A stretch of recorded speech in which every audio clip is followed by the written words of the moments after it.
Good evening, Dr. Vikram. Hello. Yes, Dr. Kalpesh. Yes, yes. Good evening, good evening. So we'll be starting at 7 o'clock. So, Okay, good evening. yeah, sure, sure. Thank you. Sure. Good evening, Suja Madam. Rusavi. So we'll be starting at 7 o'clock. Yes, sir. Yes.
Okay, Utsavi, over to you. Please start the session.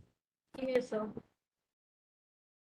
Good evening, everyone. I, Utsavi Patel, welcome you all to embark on this transformative journey of personal growth, collaboration, and innovation. Let us embrace the challenges and opportunity of the 21st century, guided by the expertise of all the speakers. Welcome to the first ever 1 month national level online faculty development program on teaching law in 21st century, a collaborative effort between Law Teachers India and Gujarat Maritime University Gandhinagar. Today with us, we have a faculty coordinator, Dr. Sujan Nair, currently working as assistant professor at Faculty of Law, GLS University. She has an overall teaching experience of more than 11 years teaching at UG and PG level students. She has keen interest in the subjects of criminology, constitutional laws, police law and administration, and family law. She has also published many scholarly articles at various national and international journals of academic importance. Welcome, ma'am. Over to you. Thank you, Utsavi. Sir, am I audible? Yes, ma'am, you are audible. Okay. Good evening, everyone. At the onset, I would like to thank the organizers of this FTP to providing me this opportunity to welcome you all on this platform. Today is the 13th session of this FTP, and the subject of today's session is the strategies for teaching taxation laws in Indian law schools. Taxation is a subject which remains contemporary, but it includes many technicalities which make this subject little difficult to teach and learn. I'm sure today's session will help all of us to understand the core basis of this subject. And for that, today we have with us Dr. Vikram Karuna. It is my privilege to introduce our today's guest, Dr. Vikram Karuna. Dr. Vikram Karuna is currently working as an assistant professor of law and coordinator of Center for Business Law and Taxation at Rajiv Gandhi National University of Law, Punjab. Prior to joining RGNLU, Dr. Karuna was associated with Bennett University, Greater Noida as an assistant professor of law. He has done his PhD in taxation law and LLM in business law from Banaras Hindu University, Varanasi. He has qualified UGC NET and JRF in two subjects like law and human rights. He was also awarded the Senior Research Fellowship by UGC. His research work have been published in several national and international journals, and he has authored a book on FDI. And also his various articles have been published in the Hindu newspaper and textbook. His teaching and research interests include taxation law, law and computing technology, and human rights. Over to you, sir. Thank you so much, Dr. Nair, for this wonderful introduction. First of all, I would like to congratulate Gujarat Maritime University, Dr. Kalpesh, and his team for organizing this wonderful and I think one of the maiden FDP in legal education. I think the topic which is allotted to me is taxation law. I think it is, as said by Dr. Nair, that it is one of the complicated subject. It is considered sometimes among the students, not only among the students, but among the teachers also, that it is one of the complicated subject. I do not know why this subject have been offered to me. I have only a little experience for teaching law. I have only 1.5 year of experience, but I would try to discuss that how this subject can be made interesting to the students. uh, what I have learned during my teaching in last 1.5 year, I would like to discuss those complexities and how I have basically overcome from those complexities. May I share my PPT, Dr. Kulpish? Yes. Okay. Let me make you presenter. 1 second.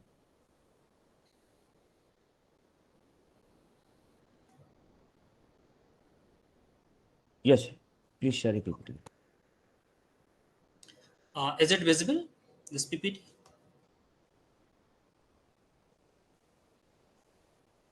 Dr. Kalpesh, Yes. is it? Yeah. Yes. Okay. Okay. So, First of all, I would like to start with what is tax, what I have understood while teaching this taxation law, and why it is so much important under BCI taxation, BCI syllabus. There was a statement from Franklin that in the world nothing can be said to be certain except death and taxes. So we can understood basically that why taxes is very much important. As soon we are born, we are starting paying taxes. So when I went to the classes, I remember that taxes is not only important as a subject, but taxes, teaching taxes is important for personal life, professional life as well. And not only the law students, but everyone is subject matter of tax law or taxes. Sometimes every day we pay the taxes. Okay, so it is very a general law, and if we are not aware about the taxes, sometimes we may face some kind of challenges. In this session, I'm not covering international taxation and custom law because I have never taught these subjects. So I cannot say anything about that, how to teach international taxation and custom law. What I'm covering under this in this session. First of all, I would discuss what are the objectives of teaching tax law, why tax law is taught as per my perception, what I have learned during my teaching, why I'm teaching tax law. Second, I would discuss what are the pedagogical approaches to teaching different aspect of tax law in different method. Third, I would discuss what is the teaching schemes, means what we may cover under indirect taxes, what we may cover under direct taxes. Next one, I would discuss the approaches to cover topics. What happened when I went to the classes? Sometimes uh, just giving one lecture is sufficient to understand the complicated topic of tax law, and sometimes it is not basically important to give the lectures. Students cannot understand by just giving the lectures on any specific topics. So we have to adopt some kind of different approach to teach those aspects of tax law. So I would also discuss some approaches to cover the topics. The last one, that is new perspectives. What is new perspectives?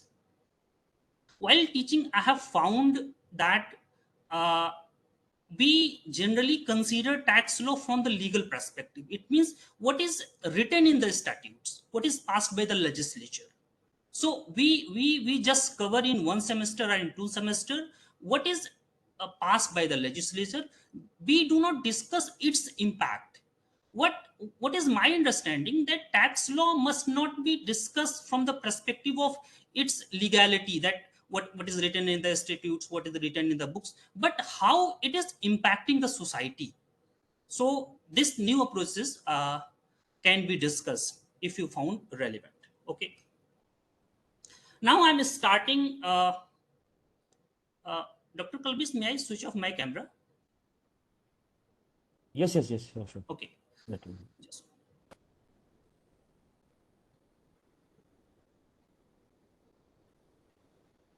Okay. So, objectives of teaching law. I have given here a 5 objective of teaching law. First is the Indian tax code. Uh, Indian tax code is one of the complicated tax code in the world. We have direct taxes on the one hand, and we have indirect taxes on the other hand. What is the Indian tax code? Indian tax code is an amalgamation of several tax statutes passed by different times by the legislature. Under direct taxes, we have a major tax code, that is Income Tax Act. So when I went to the class, my first perspective is to teach the student that we have a lot of tax laws under direct taxes and under indirect taxes also. We have GST laws. We have a CGST Act. We have IGST Act. We have UTGST Act. We have a different state GST Act. So my first perspective when I went to the classes that student must be aware about the Indian tax code, that it is one of the largest tax code in India. The second one is the changing tax regulations. As we know that tax regulations, tax laws are rapidly changing. It means every day it changes. Every year, the Finance Act is passed by the legislature, and they made us, you can say, huge changes in the Income Tax Act and in other tax laws. So, a student must be vigilant that tax law is not the static law. It is one of the rapidly changing tax regulations. So when after completing their graduation, when they went to the tax litigation or in any other profession, tax you can say tax planning, so they must be aware and they must be up to date. After 3 months, we know that GST Council meeting held. Recently there was a meeting of GST Council, and they made several changes in the GST law. So student must be vigilant that tax regulation is not the static law, but it is a rapid changing regulations. Next, objective of teaching tax law, as per my perception, is the interpretation of tax statute. Sometimes when we simply read the bare language of income tax act, GST law, we cannot understand that what the basically section wants to say, because it is not just a simple language. It has a several provisos, it has a several rules, regulation, etc. So its interpretation is also one of the important aspect while teaching the tax law. Student must be aware that how to interpret the tax statute. Next one is the high compliances requirement. As we know that uh, when the tax is filed, whether it is ITR or GST filing, okay, and if there is any kind of fault, after few months we receive some kind of notice from the tax department. So while teaching the tax law, my objective is to make the student aware about the intensity of its compliances. If the GST is filed, if the ITR is filed, and if it is properly not filed, so what will be the legal repercussions? Okay, so my objective to teach students to know the its high compliances requirement and its penalty objective. If you have not filed properly, what may be the penalty? The last, and I think it is one of the important aspect while teaching tax law, must be that its practical application, its practicality. Tax law is not as you can say philosophical subject. Sometimes it may be, but it is one of the practical subject. So while teaching, my objective is to prepare the student for tax litigation. After graduation, they may in the tax litigation, they may be consultant in a firm, etc. Okay, so my objective is to teach the student in the classroom to make them a tax litigator or a tax planner. Okay, so I think these are some objectives must be while teaching the tax law.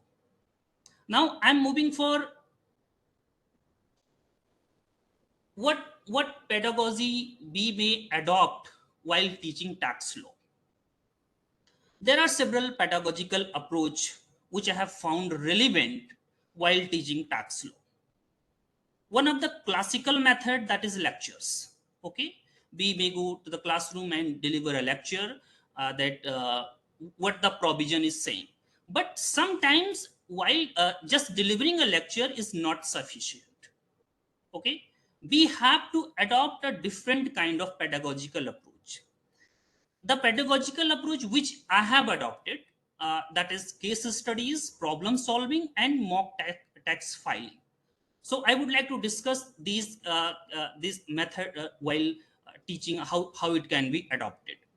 Case studies, as we know that case studies basically when any person utilize real life case studies or any kind of hypothetical scenarios, that how tax is important and how the tax problem can be solved.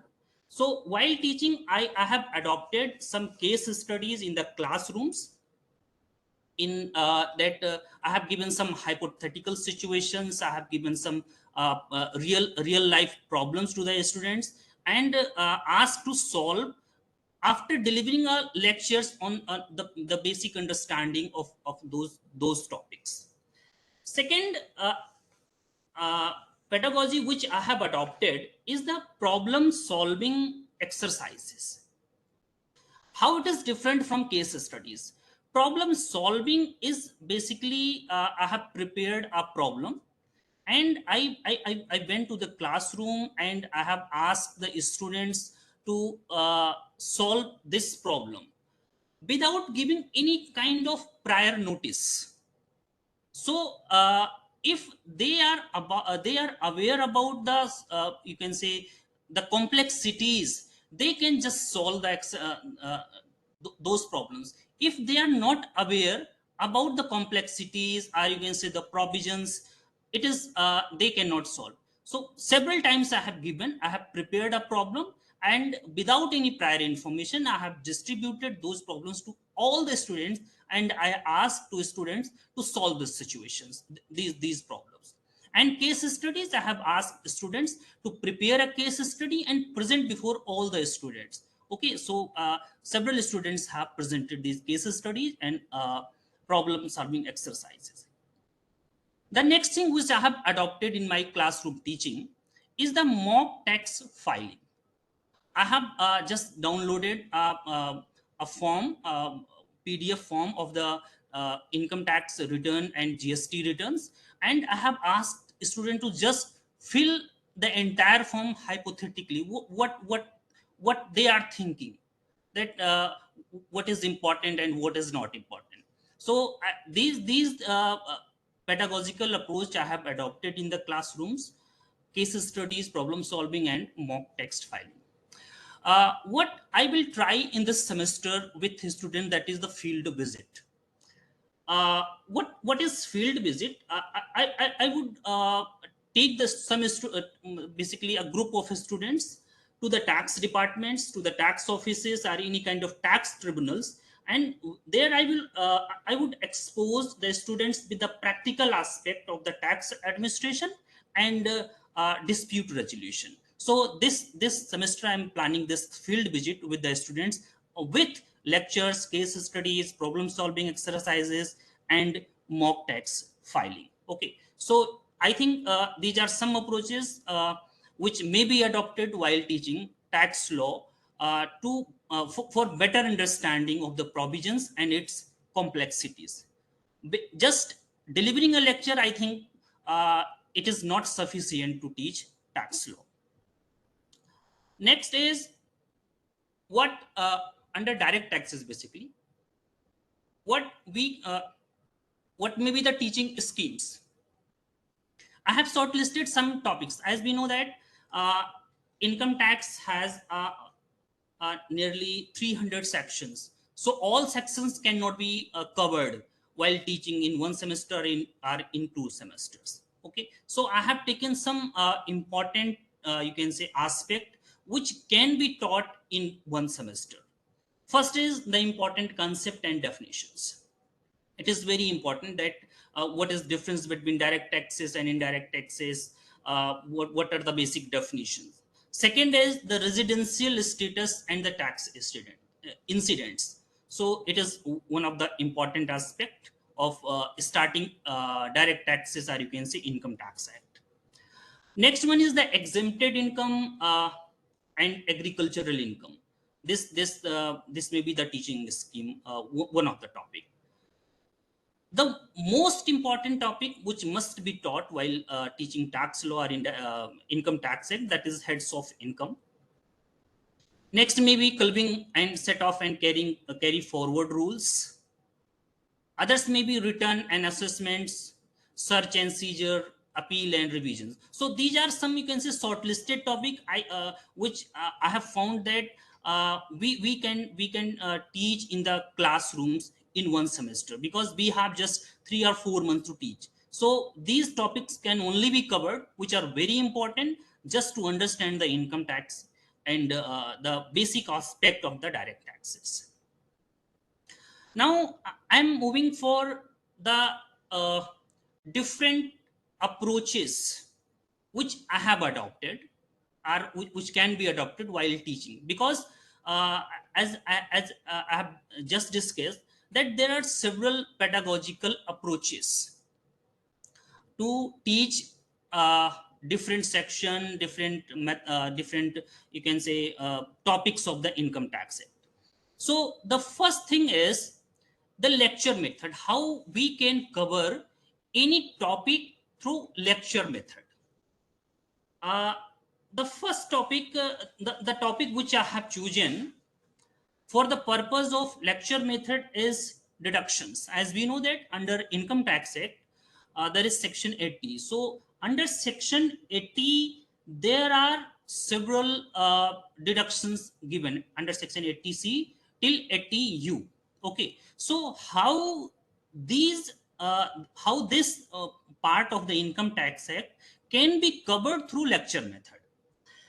First of all, I would discuss what challenges I have faced while covering this deductions under Income Tax Act.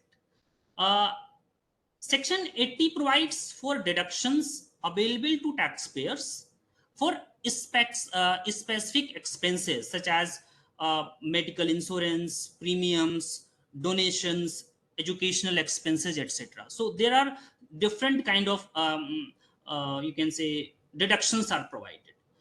Also under this section, we may find the eligibility criteria, the calculations of deductions, etc.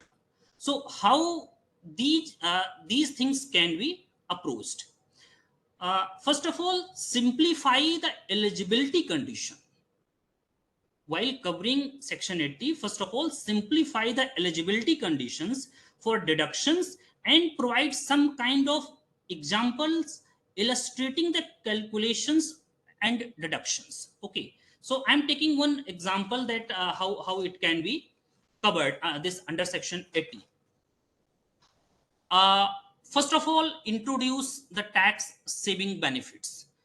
If students are aware that they are beneficial in nature, they start uh, generating some kind of, you can say, questions, some kind of basically interest, that if they are interested for students, they will ask the question. So first of all, introduce tax saving benefits of the section 80. Then categorize the deductions. Okay, categorize means there are several categories of deductions, like under section 80, under section 80D, 80E, 80G, different kind of deductions are given. So for simplification, we have to categorize each sections. Then explain the eligibility conditions for those sections, such as under section 80C, who are eligible to claim deductions. Okay, if there is Mr. A who has invested something, and he has also taken some kind of health insurance, so how it will be beneficial for him. The next approach which can be adopted while teaching section 80 is highlighting the recent changes. In every financial year, in every finance act, the legislature makes some kind of changes. Okay, so we have to highlight the recent changes with the perspective of social welfare impact, whether it is in the welfare of the taxpayers or not. And finally, compare with the standard deductions. So student must be aware that deduction is different, and deduction given under section 80 is different. So this comparison can be made, and it can be discussed without any kind of case studies, etc. It can simply the student can simply understand this provision just in one lecture or in two lectures. Second, I would like to discuss that how to cover the topic, what should be the approaches, that is the case study. Under case study, how we can cover any topic. So for this purpose, I have taken one example, that is a new tax regime. As we know that from assessment year 20 and 21, this new tax regime was started. Okay, under section 115 BAC. So just giving or just taking a lecture on this topic, I think it is not sufficient. Uh, the student must be given some kind of case studies, otherwise they cannot understand wholly the concept of new tax regime and how it is different from old tax regime. So I'm giving one situation of this new tax regime, whether it is beneficial or not. Let's take an example. There is Mr. A, who is a salaried individual, and he earns an annual income of 12 lakhs from his job. He has been filing his tax return under old tax regime since 10 years or 15 years. And he also claimed some deductions like provident fund, house rent allowances, and other eligible expenses under section 80 and other and under other sections. When it was launched in 2021, this new tax regime, or you can say optional tax regime, now he is considering to opt this new tax regime or not. So if this situation is given to the students, this is a case study. So students will prepare the solutions. How they will prepare? You have to guide the students. First of all, you have how you will guide. First of all, uh, ask the students to compare the total tax liability of Mr. A under old tax regime, that is existing tax regime. If under old tax regime, the total tax liability of Mr. A is, let's take an example, 1 lakh rupees. Okay, and if his salary is 12 lakhs and he is liable to pay the taxes 1 lakh rupees. Okay, and under new tax regime, because no deductions can be claimed, as we know very well, only standard deduction is introduced from this financial year only. And under new tax regime, he is liable to pay 1 lakh and 20,000 rupees. Okay, so by this way you can compare that new old tax regime is more beneficial for Mr. X or Mr. A, and new tax regime is not beneficial. Okay, in this way student can understand very easily that what is the basic difference between new tax regime and old tax regime. Simply giving a lecture or you can say just dictating the section, I think that is not sufficient. Okay, now I'm moving for indirect taxes. I think we have just 30 minutes. So now I'm moving for indirect taxes. How indirect taxes and what we can teach under indirect taxes. As I have already told you that I'm not covering international taxation and customs act. So in this teaching scheme, I have not included customs act. But we know that under indirect taxes right now, there is GST and indirect taxes, customs act. So under GST, we can cover some basic concepts of indirect taxes and the legal framework of indirect taxes before and after the introduction of GST. Okay, so under basic concept, what we can discuss? Under basic concepts, we can discuss like what is difference between tax and fee, what is difference between tax and toll, etc. Okay, how it is different, how in this GST or indirect taxes is different from other concepts or other indirect taxes. We can introduce with the students that what was the tax structure before the introduction of GST. There were several taxes. What was the you can say complexities of old tax regime under indirect taxes, and how it was changed, and now what is the benefits of GST after the introduction of GST to the economy and to the taxpayers. So under this first part, we can discuss this one. Second, we can discuss the definition and the administration of GST officers, or you can say GST administrations. Next, we can discuss how GST is levied, how GST is collected. Then there are other, you can say, some concepts like what is the time of supply, what is the value of supply, what is the place of supply. So because under in direct taxes, we have discussed that we cannot cover each our entire statute, entire CGST Act or IGST Act, we cannot cover. So I have taken only important aspect which we can cover under our tax law. We can also cover input tax credit, how the registration is made, what are the conditions for registration, how the payment is of taxes is made, what is the provision of refund, TDS, TCS, RCM, and job work. We can also discuss some procedural aspect like what is the tax invoice, credit and debit notes, returns, audit, assessment, and scrutiny, etc. We can also discuss the provisions relating to inspection, search, seizure, arrest, demand, recovery, etc. The finally, I think, which is very important to discuss, that is the authority for advance ruling and appeal and revision. Uh, when I was preparing this PPT, I have just searched the syllabuses of different national law universities and some traditional universities. What I've found that they in some syllabuses there is no any provision of appeal, there is no any provision of advance ruling.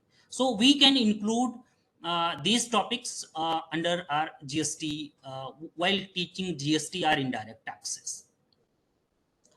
Now I'm moving for how we can cover topics under GST law, what should be the approaches. Again, I'm taking two examples, that is one is lecture method and second is case study method. For lecture method, I have taken the section 17 of CGST Act, that is blocked credit. How blocked credit can be covered under lecture method. So while teaching what I have experienced, I'm giving you the example of that situation. This section is lists basically items for which input tax credit is not available. Under this block credit, where the input tax credit is not available, that is given. Understanding the categories of blocked credit and the exceptions are very complex. When you will read section 17, so what are the categories, what are the exceptions, that is very complex, what I have found. So what approach I have adopted while delivering a lecture method of this blocked credit. First of all, I have explained the concept of block credit and categories of inputs for which ITC is not available as per section 17. Simply, if you are just explaining that what is the blocked credits, students cannot understand.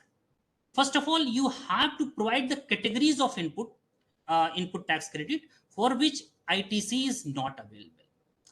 Then discuss the exceptions and their implications on the ITC eligibility. It may be other by case studies or any practical example. Okay, so under lecture method, when you are introducing section 17, because it is related with where ITC is not available.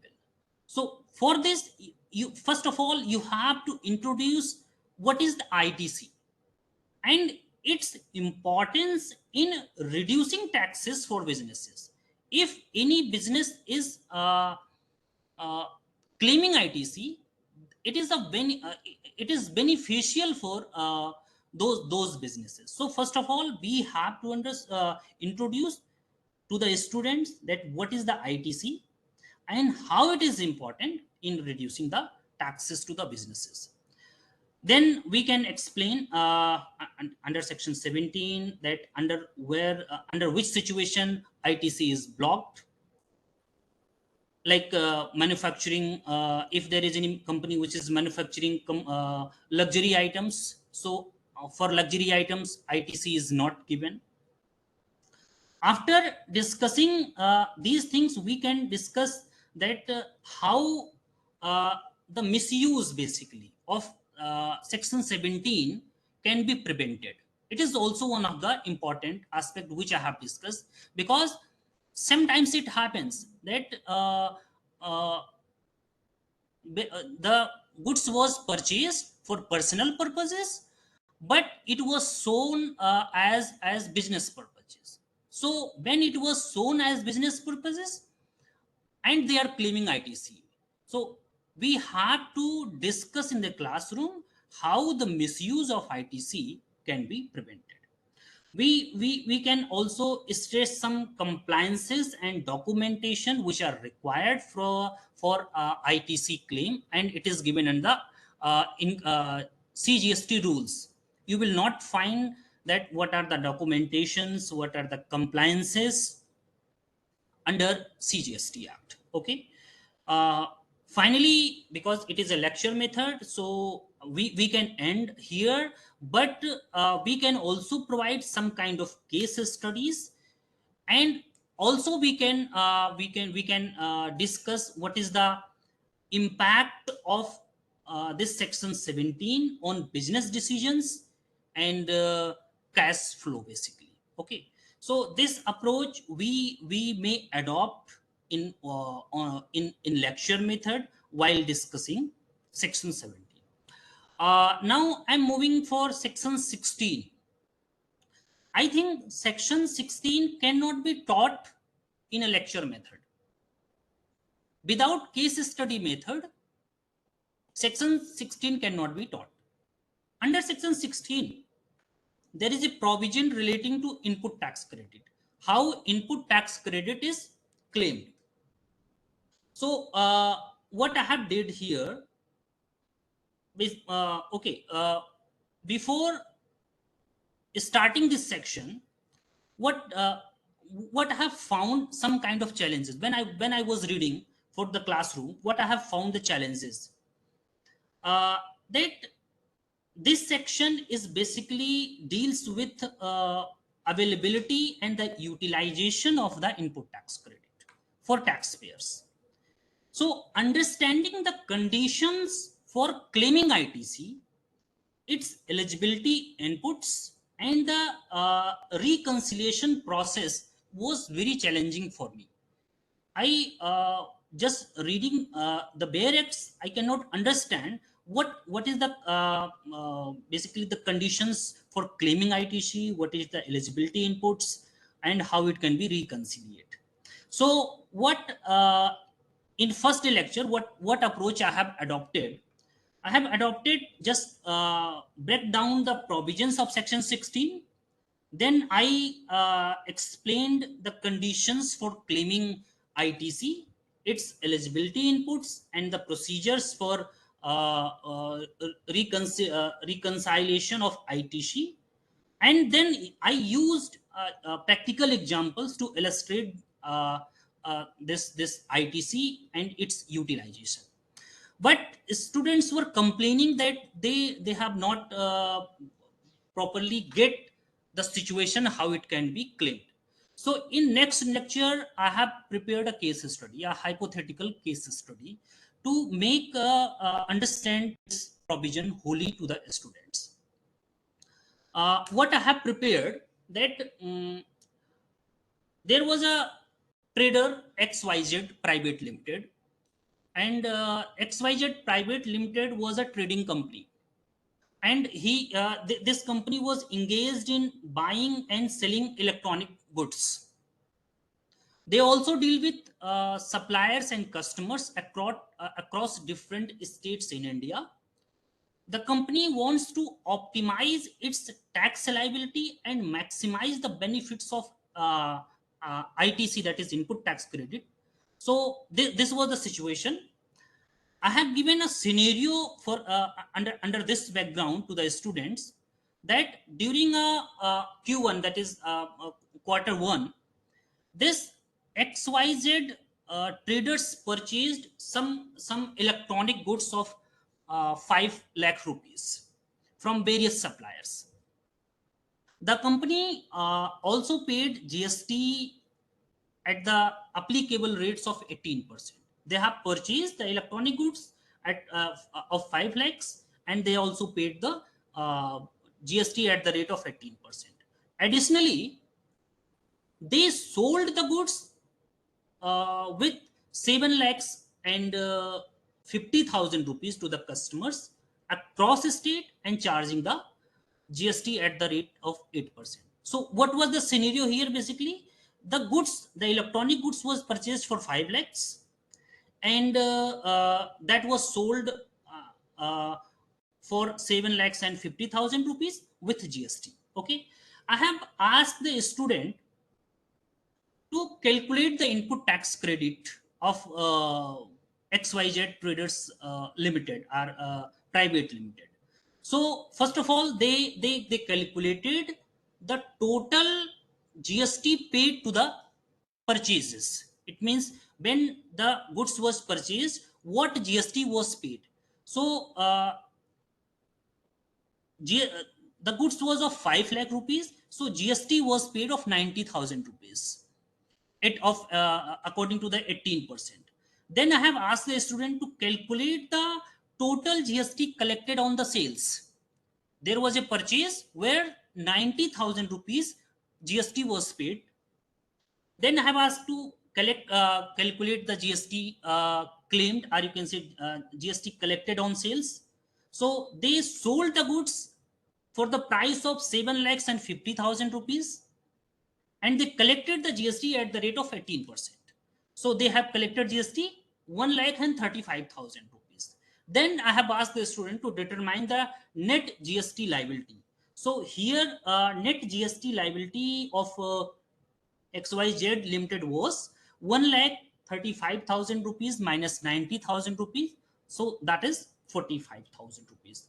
So here, while giving the situation to the students, they had calculated, and finally I have given some suggestions to maximize the ITC by the XYZ Limited. Okay.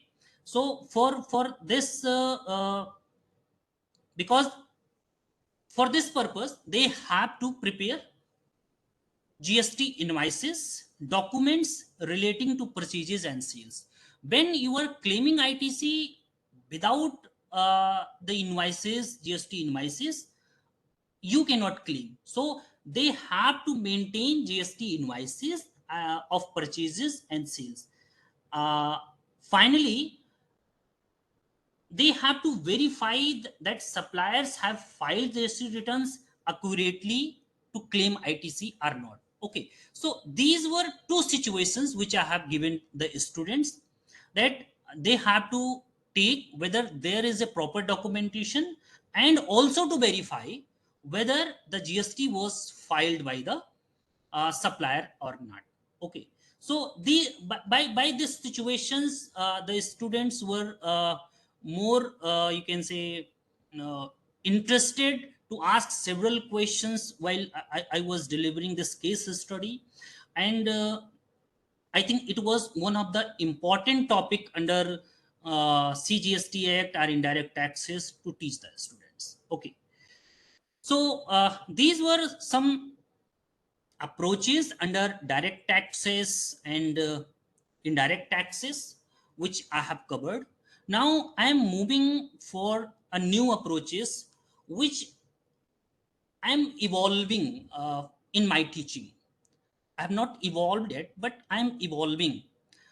That what new approaches, these are approaches which are related with legal perspectives, what the law says, what is written in the statute, how it can be calculated. So these are some things which I found in my teaching. But since I'm teaching, I'm evolving a new perspectives. Why we are not analyzing its economic impact of the provisions, whether we are a chartered accountants or we are a law professionals. So in next slides I'm going to discuss that what new perspectives we as a law teachers can evolve in our tax law teaching. As what we have discussed, that was a legal perspective, which is also called a classical teaching or classical perspectives of the law. Other perspectives are economic perspective. While teaching tax law, I think economic perspective of tax law is very important. What is the economic perspective? In this perspective, we explore the economic principles uh, which is related with taxations, like whether this provision is efficient, it is equitable, it is related with optimal tax theory or not. So while, because yes, we are not an economist, but because we are teaching tax law, we have to understood some basic concept of economics. So under economic perspective, when we are teaching any provision of the tax law, we have to, and we should analyze that whether it is efficient, whether it is equitable, whether it is optimal, it is related with optimal tax theory or not. Second, under economic perspective, what we can analyze, that what is the economic impact of this tax policy. Let's take an example. When this new tax regime was introduced in 2021, so as a tax as a law students and we are teaching tax law, it is our duty to analyze the economic impact of this tax policy on the individuals, on businesses, and overall on the economy. This approach we can adopt while teaching tax law, that is the economic perspective. What other perspective we can evolve under economic perspective is, we can examine tax law in the context of public policy goals and its objectives. Whether this specific provision of income tax act or any other any provision of tax law is uh, related with or fulfilling the public policy goals and the objectives or not. We can examine those provisions. Also, we can analyze what is the rationality behind this tax policy, why this tax policy is introduced, why this specific section is important from the perspective of revenue generation or social welfare, or in whether this provision is environmental sustainable or not. So from the policy perspective, we can analyze these any provision of the tax law. Second is uh, comparative perspective. Comparative perspective, when we are teaching tax law, we can compare that specific provision with different tax jurisdictions, like whether this tax policy is relevant in other tax jurisdiction like in Europe or America or not. So we can compare each and every provision of tax law with different tax jurisdiction. Also, we can explore the advantage and the disadvantage of different tax models, such as we have adopted this dual policy of GST system. It means one tax at the central level and one tax at the state level. So we can explore what is the advantage and disadvantage of this tax policy. From the press, we can also analyze this tax policy from the progressive analysis. Under GST law, there is a different kind of tax slabs. It is not a flat rate. In several tax jurisdiction, in other tax jurisdiction, there is a flat rate of GST. So while comparing, while discussing this GST tax slabs, we can compare which tax jurisdiction is better.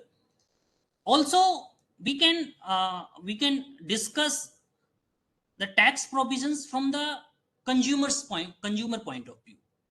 If we are purchasing any goods and because we are following a kind of progressive tax system, and under GST system there is a flat rate for everyone. So from this perspective we can compare that under which tax jurisdiction there is no any flat rate of the GST. Next, which I think is very important for law students in Indian law schools, that is the practical perspective. What is the practical perspective?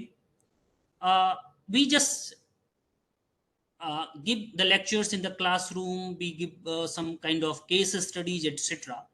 So as I've already told you that from this semester I'm starting this visiting some tax tribunals, etc. with the students. So they will engage some kind of practical nuances of the uh, tax provisions, how the tax department works, how the tax tribunal works. Okay, by this strategy they will be able to understand what is the practical issues. Like after graduating, everyone wants that how tax can be planned, how tax can be saved, how tax can be legally avoided. So without just delivering a lecture in the classroom, I think they cannot understand the practical aspect of the taxation. Next is the technological perspective. What is the technological perspective? As we know that we are living in the era of fintech. There are several companies who are working in the fintech. So if we are teaching tax law and we are not engaged with the technology, the students, yes, they will be able to pass the exams, but they will not be able to compete with the world. So the technological perspective, we have to explore the digitalization, that how digitalization is impacting even the tax. Under tax law, just a few days ago I was attending a meeting of a reputed company, and they were exploring their new ideology in next for next year. What I have get from that meeting, that they will recruit only those students who have a substantial knowledge of AI and other technology. If the students who are just studying in fourth year, fifth year, and they don't have any substantial knowledge of AI and other technologies, they will not be recruited in that particular firm. So if any students wants to go in the tax litigation or in any other job or tax planner, they must be engaged with the technology. Okay, so while teaching we have to explore the provisions, you can say the possibilities of digitalization, data analytics, automation, etc. to the students. The last perspective for teaching tax law, I think, which is very important, that is the social justice perspective. We never I was reading an article.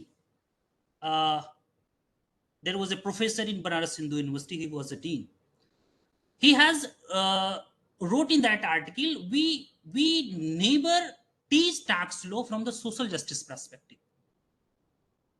We just teach tax law from its legal perspective, what the law says, how it may be complied.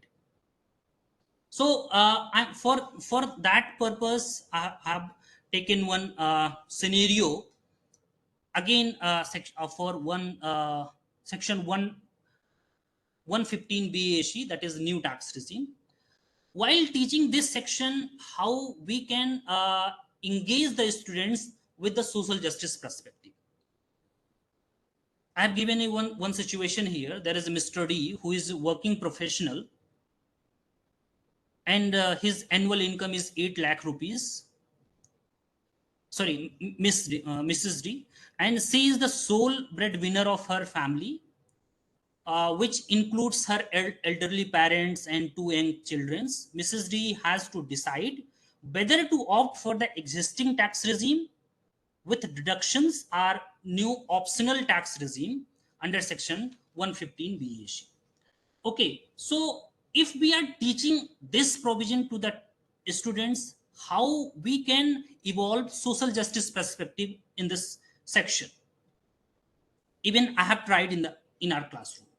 First of all, what I have did, I have evaluated the social justice implication of the new tax on the new tax regime, which is introduced in 2021, uh, which basically offers lower tax rate but eliminates certain deductions and exemptions.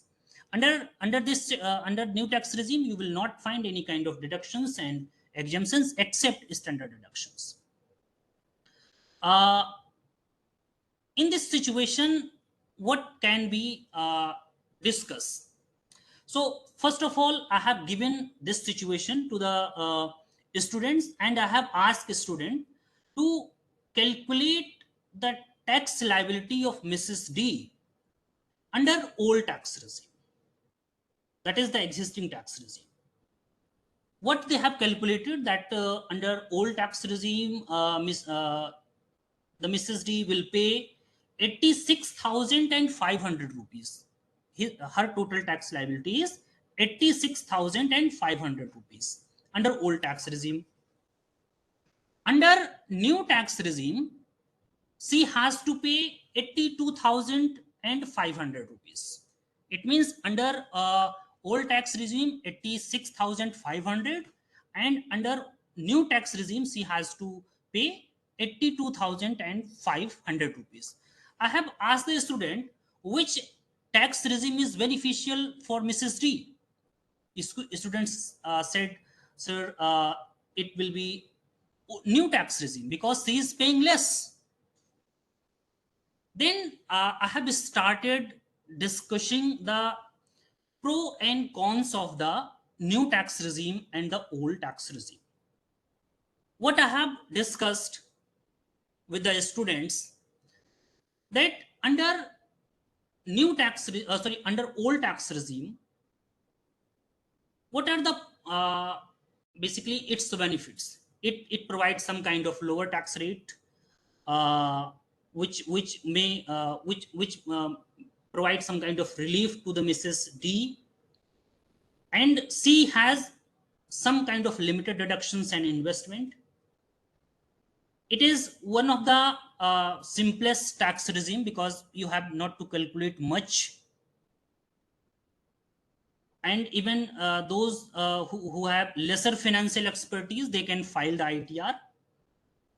And under this tax regime, uh, the disposable income may be enabled to the students to meet essential expenses because he is paying less to the government. But what are the, you can say, challenges of the new tax regime? Under new tax regime, there is a limited deductions, only standard deductions, which may negatively impact the taxpayers with significant financial responsibilities. And as under the in this situation, she is the only breadwinner of her family, and she is paying medical expenses, and she is also maintaining her elderly parents. She is also paying educational expenses. So when she will file the ITR under new tax regime, she will not be eligible to claim those reductions. And here there is a difference of, I think, 86 4,000 rupees. But when she is claiming medical expenses, elderly parents, education, it is much more uh, from 4,000 rupees. Okay, so by this, uh, when she is adopting this new tax regime, I think it will not be beneficial for her for a wider perspective. Okay, so these situations I have given to the students, and sometimes what I have find that it was interesting, and sometimes I have find that it is not interesting for the student. So I am regularly updating myself. I am engaging with the student that what other methodology I can adopt and I can introduce with the students. So I think I have done with my presentation.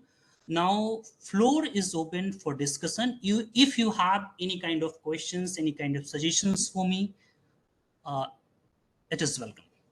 Thank you so much. Yeah, thank you very much, sir. 1 second, let me drop. Please, participant, you can raise your hand. I will unmute you. You can ask question directly, or you can put the question in the chat box. So there's one question from Vinity. Hello, sir. How is teaching tax different from teaching tax law? Uh, we are teachers of tax law, not a tax. Tax is a subject matter of chartered accountants. What I have learned that we cannot teach the students the taxes because tax is too much complicated. So our responsibility is to make the student tax litigator or understand what is the common perspectives of the tax law. We cannot teach the students the taxes because we are not experts in chartered accountancy or cost accountancy.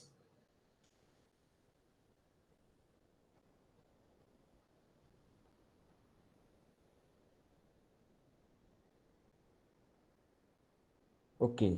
In a session of 60 session, how much time do you devote on the practical thing? Like practical sums as given, for example, after 60 Okay, sessions. okay. In 60 sessions, uh, I think for this case study method, I have taken in week at least 2 case studies, and for 4 days, I was delivering a lectures, and sometimes I have taken some spontaneous quizzes with the students. So I think 3 lectures, three lecture method, 2 case studies, and 1 spontaneous quizzes Okay, okay. in Okay, 1 week. okay. So do you give example in every, like, for example, deduction and then calculation. So almost all topic, do you give sums, discuss sums in classroom? Yeah. I have discussed all the topics with you. Even I have taken some extra classes to complete my syllabus. Okay. Now, regarding sums, examples, how to calculate tax, deductions, or any I other. have. I think I have just discussed that if we are taking any kind of specific sections like section 115 I have taken. So we have to create some kind of hypothetical situations without because we don't have any practical situations. If we have, we can discuss, but we several times we have to create some hypothetical situation that there were a Mr. D whose income is this. Then we have to divide his or her entire income into different parts, that what is the deductions, what is the tax liabilities, and finally we have to calculate the total tax liabilities.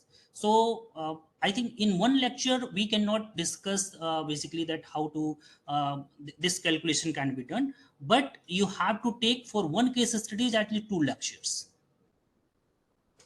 Definitely. Like I can relate because I have also taught tax law. Yeah. Especially it's very challenging task to teach BLLB students because they Yes. don't have any background of business, and then even a small example they fumble. Now I have discussed, I would like small example, input tax credit, calculate income tax 5 times I remember same Yes. thing. So that is Yes. a like Yes. if you, When you have created one case study, you have to invest your I think 2 or 3 lectures on that case study. Otherwise, because there are several students in one class, we have 60 students, and there is a 60 questions for one case study. So in one class, you cannot complete. definitely. So there are questions. Siddharth, over to you. I have unmuted you, Siddharth, and Pranjali later on. Siddharth, over to you. Yes, good evening, sir. Good evening, Siddharth. Sir, as Kalpesh sir stated regarding case study, like how important is it for us to deal with theory, but at the same time deal with the numericals of such theories? And Yeah. how is it, and the second following question being, if there is any new amendment in the tax law, how important is it for us to update it to the students also, or is it not required to update them about it? Thank you, sir. Okay, so I'm dealing with your first question, that when you are teaching any simple provision, so there is no necessity of numerical. Okay, such as you are just in any simple provisions. But as I have discussed, section 17, that is which is related with where the ITC cannot be claimed. Okay, where the ITC is restricted. So you can dictate in the classroom this, but when you are dealing with ITC under section 16, then you have to make numericals. Without numericals, I think even I was not able to understand the provisions. When I have created the numericals, when I have created this case studies, and when I have explained the students, I think I was more happy. Even just explaining the provisions, I was not getting what I'm teaching. I've just explained the provision, and that was not satisfactory for me. So when you are teaching any complicated, you can say provisions, you have to make the case study and distribute among the students and ask the students. Otherwise, when you are checking the copies of student, you will not find anything. You will just find the philosophy of the tax, and tax is not philosophy. Yes. And the second situation, I just forget, Siddhartha. What was your second question? Siddharth, can you repeat your second Yeah, question? new amendments. Yes, new amendment is very important, because when you are teaching the students and you are not aware, or you are not making aware to the students about new amendments, so I think it is not a right way to teach. If there is any new amendment, you have to tell the student that this has been changed. I'm just remembering one situation, that in 2020 there was a situation that this residential period for some persons was reduced from 182 days to 120 days. So we have to discuss with the student that under which circumstances this residential period was reduced. So we have to make aware the students, because when in the first slide, I think I have discussed that tax law is a rapidly changing law. So if you are not aware, you will be excluded from this tax law teaching. So you have to, first of all, we have to aware about the changing scenario of tax law. Then we have to make aware the students about the changing scenario and the amendments. Yes. This question from Mona. Taxation law is very technical. It is very difficult to make the student understand the basic concept. Moreover, the syllabus of tax is very lengthy, and complete the syllabus within the given time is very challenging. How we can make it simple for student? Okay, simple can be make, as I have already told you, that you have to adopt different pedagogical approach. In one pedagogical, that is lecture method, it will be complicated.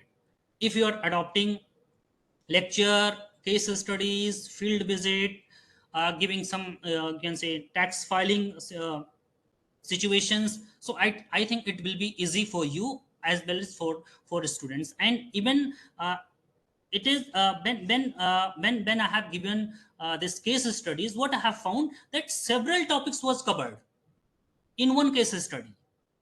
Several topics of the syllabus was covered. So I think it is easy for you to cover syllabuses when you are giving the case studies.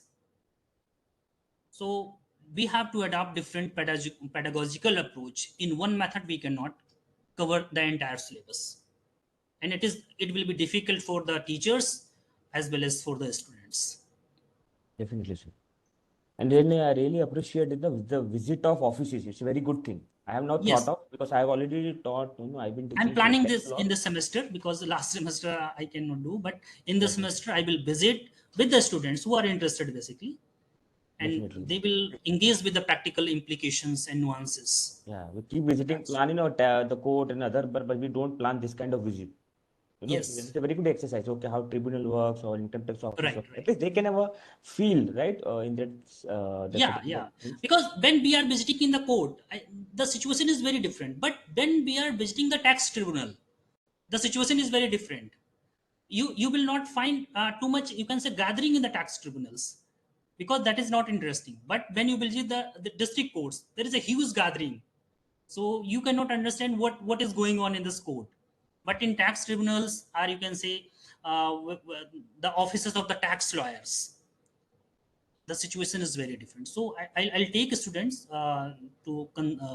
and visit some places, tribunals, etc. in this semester. Definitely. And especially my experience, I know there are tax lawyer prominent in Gujarat. Yes, Uh, and then he handled Vodafone case also. I remember I used to work in IIM Ahmedabad, so he handled Vodafone case also. So he's a chartered accountant, but he yes. did law and practice as a tax advocate. So this is the beauty Okay. of because as an advocate we can go till Supreme Court. There's a limitation of CA, so we Yes, can do yes, yes. wonders. So these are the best example. But we have underestimating this tax, the paper, unfortunately. But these are the Yes. things. CA they do Sometimes, law and yes, yes. Sometimes we understand that this is complicated, but because I have did my PhD in tax law, so that time I thought that researching is a very different, but teaching is a different kind of task. When you are researching on tax law, it is as simple as any other law. But when you are teaching, so it is too much because there is a huge questions. There are a lot of questions from the student sides, and dealing with all the questions, it is one of the, I think, important tasks, and true. completing the syllabus in one semester. Yeah, it's again a humongous task, like IPC and then other Yes. subjects. Hmm. It's very difficult. Yeah. Very So difficult. last question for the session. Let me from Pranjali. The federal tax system is plagued with the issue. It does not raise sufficient revenue to back to the government spending. So being a taxation law professor, how we should evaluate this type of issues? For example, GST, the issues are there, like the compensation thing. So Mhm. being a federal tax system, so how do you deal with this while teaching in your class? Actually, I think some it is not part of syllabus in several law schools. If in any law school there is a part, so we have to take some practical example. We have to organize, you can say, expert lectures. We can ask any chartered accountant to come and deliver the lecture. because we cannot deal. We are not a tax. We can say chartered accountant. So last semester also, I have asked one chartered accountant to deliver a lecture to make basically the practical aspect what is going in that. So yes, one pedagogical approach which we can I think we have not included in this session, that we can invite some tax expert basically who is practicing in the court as well as a chartered accountant, so we can ask to invite for this session. Definitely, totally. So thank you very much, Dr. Vikram, for enlightening session. I can obviously relate with this because I have taught, I've been teaching, and then it's a difficult task and boring, I would say. But we have to make this interesting, especially we can do one thing like giving sums. We can at least spend 30% of the session while giving sums. Give them some discuss rather than teaching and teaching again and again. So we can do this very good opportunity. It's not there available in other subject. Give some, they will do classes over discussion, so that thing can be happen. So thank you very much for spending valuable time and obviously learning from me also. Thank you very much. I request Dr. Sujan Iyer to give a formal vote of thanks to Dr. Vikram. Over to you. Thank you, sir. On behalf of the organizer of this FTP program, I would conclude the formal vote of thanks. I would like to thank our guest of the day, Dr. Vikram Karuna. Sir, your very informative insight of the subject would definitely help us to understand the subject, and it would be easy for us to now take the taxation law in our class with our students. So thank you so much, thank you so sir. much, ma'am. Sir, you very well explain us that subject like taxation would be easy or simple with the changes of the pedagogy or adopting the methods like case study and lecture method. Sir, thank you so much for sparing your valuable time with us. Thank you so much. I would like to thank Law Teachers India and JMU and Dr. Kalpesh Gupta and his entire team for organizing this wonderful FTP program. Last but not the least, I would like to thank each and every participant for joining this session. Thank you so much. Thank you so much, ma'am. Thank you so much. Thank you very much.